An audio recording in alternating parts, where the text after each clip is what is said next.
Again, it's good to be back with all of you, brothers and sisters. I hope you had a Merry Christmas and a Happy New Year.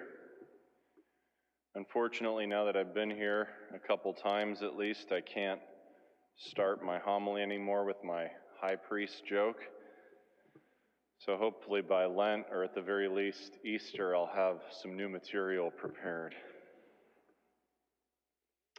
But one of the things that struck me as I was preparing for today, I know how Father Brian and Father Chaz have gone through that homily series of late on the kerygma and our response to it.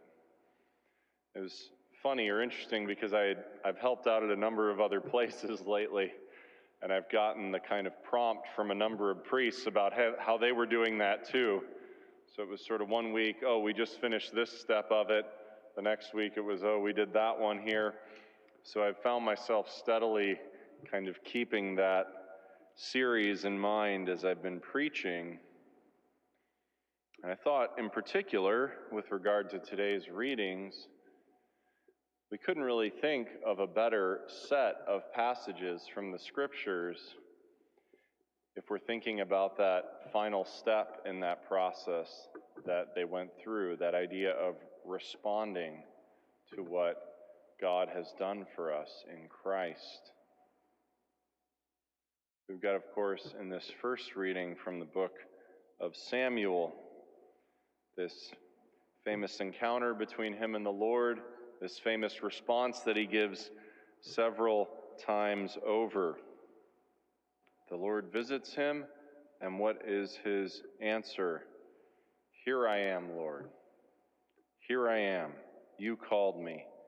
Speak, Lord. Your servant is listening." And this is the response, basically, that we have today in our psalm. "Here I am, Lord. I come to do your will." In the second reading from St. Paul in his first letter to the Corinthians, he drives home this point for us, that we are to glorify God in our bodies. This is that same letter where he gives us that famous hymn to love. Love is patient, love is kind, the one that many people pick for nuptial masses. But I think he's reminding us of something very important and central here, brothers and sisters, that the response that we make to the Lord, the way in which we say to him, "Here I am, I've come to do your will," it has to involve our bodies.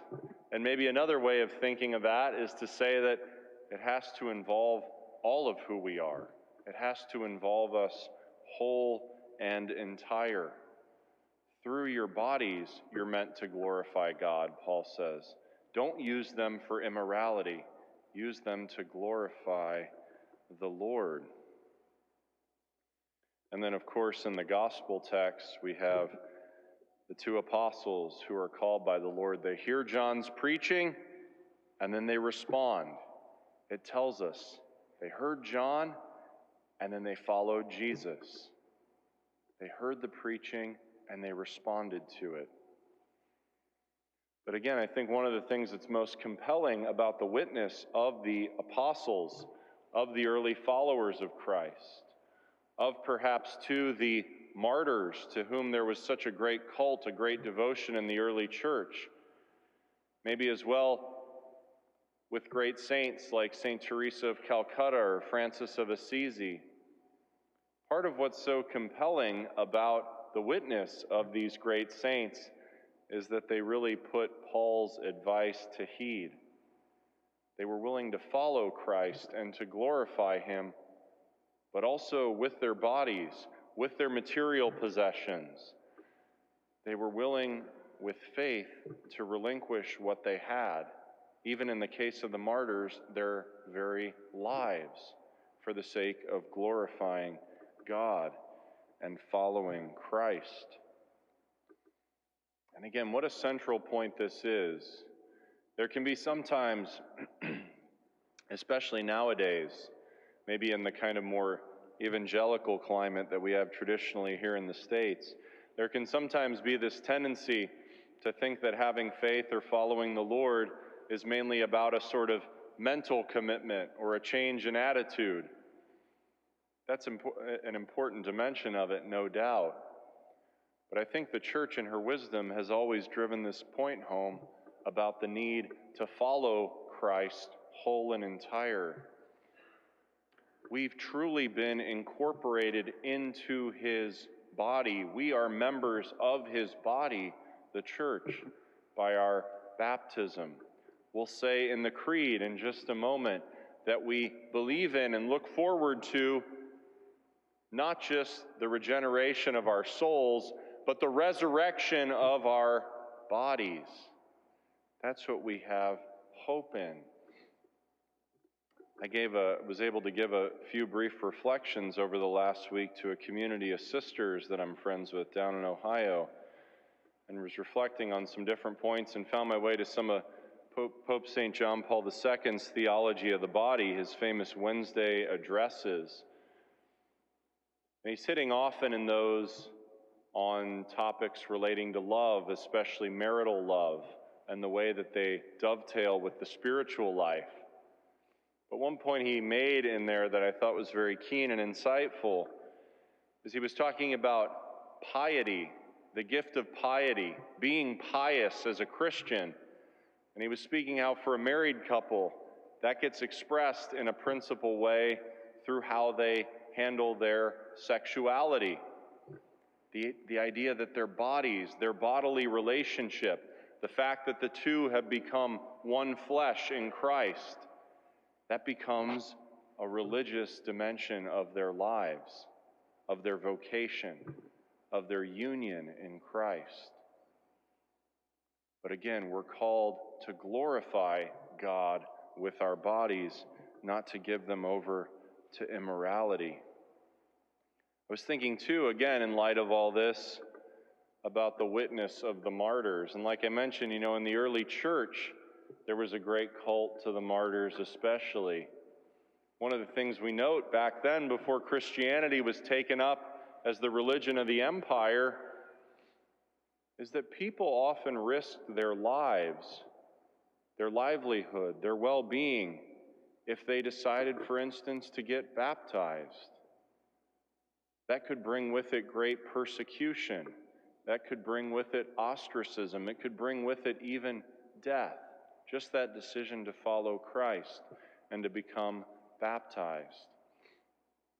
Thanks be to God, in a way, we don't have to worry about that for the most part here and now in the States, for instance.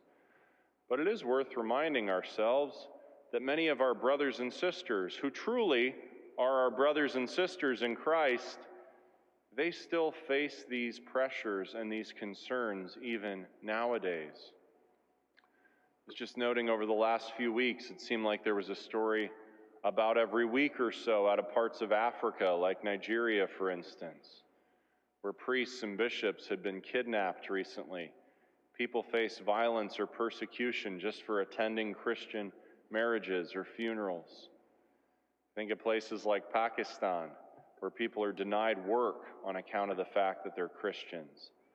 They're not given equal access to housing. Again, they face threats of violence on account of their faith.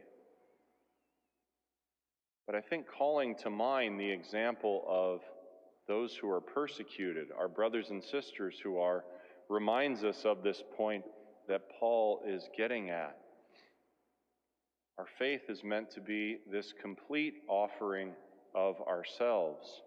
Our response to Christ is meant to be one in which we're willing to stake everything on the Lord.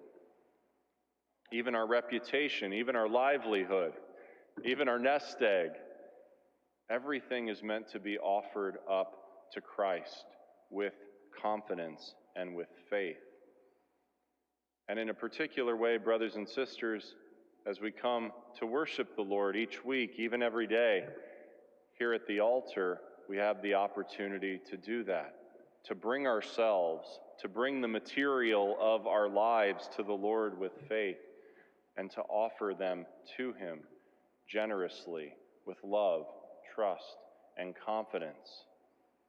So this day and every time we come forward and receive His body and blood, We might ask him especially to renew our hearts with that faith, with that confidence, with that trust, so that by his grace we might continue to make that responsive faith more deeply.